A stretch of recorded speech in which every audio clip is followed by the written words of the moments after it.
Welcome to the GAMERamble video review for Skeletal Avenger, narrated by me, Darkcloud. As always, the full text version of this review can be found on the GAMERamble website linked below. The TLDR for Skeletal Avenger is that it's a roguelite dungeon crawling adventure featuring a skull-chucking undead warrior and a quest for vengeance. The game features a simpler low-poly art style along with a mixture of procedurally generated and handmade levels. With over 50 perks and trinkets, there's plenty of scope to explore different playstyles, and a new Game Plus mode keeps the action going. While not the best looking game, it features plenty of great content and fans of the genre should have a blast. Gameplay receives an 8 out of 10. The game is very accessible and packed with enough content to keep players busy. Graphics receives a 7 out of 10. Visually, the game features great lighting and particle effects, but the procedurally generated levels can look a little bland. Sound receives an 8 out of 10. The soundtrack is suitably epic and is a great match for the fantasy setting. The overall score for Skeletal Avenger is 7.7 out of 10. And now for the full review.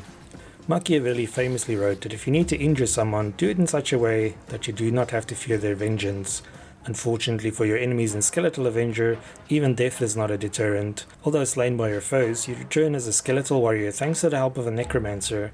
He offers to reveal the locations of all those who wronged you, provided you bring him enough bloodstones to locate them. Thus begins your mission for revenge in this roguelite dungeon crawler by 10 Tons Limited. While 10 Tons are no strangers to roguelite titles filled with perks and mayhem, Skeletal Avenger is a dungeon crawler instead of their more traditional twin-stick shooters. Rats, kobolds, trolls, scorpion slimes and more stand in your way, but your primary targets are the bosses that guard each of the 4 biomes. To reach them, players must battle through the dungeons, sewers, caverns and other locations while earning gold, loot and bloodstones. The levels in Skeletal Avenger are a combination of procedurally generated and handmade locations inhabited by over a dozen enemies. Players only need to reach the stairs in each area to move on to the next, but those who stick around and kill all the enemies will reap greater rewards. Special corpses dotted around the levels can be absorbed, which grants players new perks to help in the upcoming battles. These perks are random and lost after each level, so players constantly need to adapt their playing styles to make the best use of the perks they find. In addition to the perks, the game also has equipment and trinkets to find. These also have their own bonuses, but due to the scarcity of healing in the game, the trinkets that grant what amount to an extra life is by far the most useful. Along with the armor, boots and weapons, players can equip helmets, which play a more important role than what is typically found in an hack-and-slash RPG. This is thanks to your skeleton's ability to touch its skull and hurl it at foes. The helmet it's wearing will determine the type of attack, so players can opt for something that does massive damage to a single target or softens up a group of foes with an area of effect attack. While your skull is not needed for survival, players must retrieve it from the floor before they can throw it again. It is possible to recall it remotely, but this takes too long if enemies are nearby, as they will instantly move in for the kill. Since players cannot move or attack while recalling their skull, perks that decreases the skull retrieval time or cause it to return automatically are handy. Skeletal Avenger is quite forgiving for the genre, but your health does not regenerate between quests. Instead, players must find blood fountains or healing potions to replenish their precious life force.